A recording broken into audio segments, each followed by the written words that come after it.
Ayan mga ka-generator, overtime na naman kami. Sana bayaran naman itong pag overtime namin para may kapalit naman ng pagod. Ito na yung Cummins generator QSX15 model. Ang causes nito crankshaft misalign, kaya baklasin namin ng buong makina pati crankshaft. Sigurado hindi na maganda yung pinaka clearance ng main bearing, connecting rod bearing. Ipapadala namin sa machine shop yung crankshaft. Yan mga ka-generator, tiis lang, overtime na naman. 625 kVA Cummins generator QSX15 model.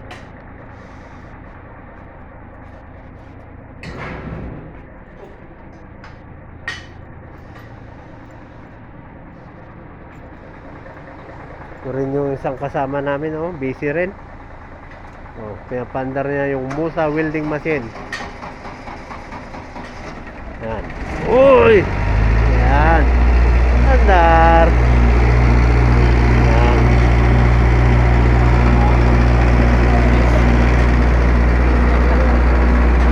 Ayos yan.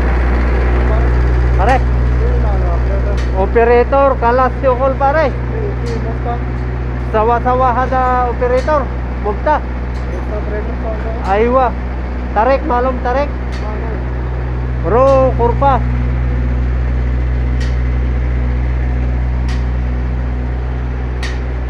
Sige mga ka-generator, see you next video.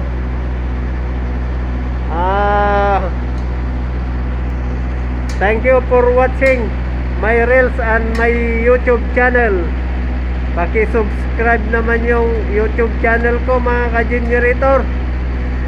Paki-search na lang Hapson 3418. Search nyo sa YouTube.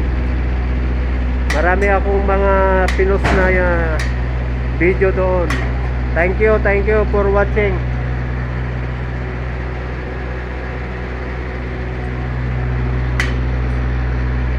Shout out sa mga taga La Union dyan, at ng mga nanonood na taga La Union. Shout out. Ikaw, hindi ka magpa-shout out? Shout out sa mga taga Mindanao.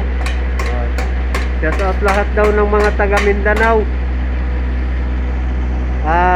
Lanao del Norte. Lanao del Norte, Lanao del Sur. Yeah, shout out from India. From India, kami. From India.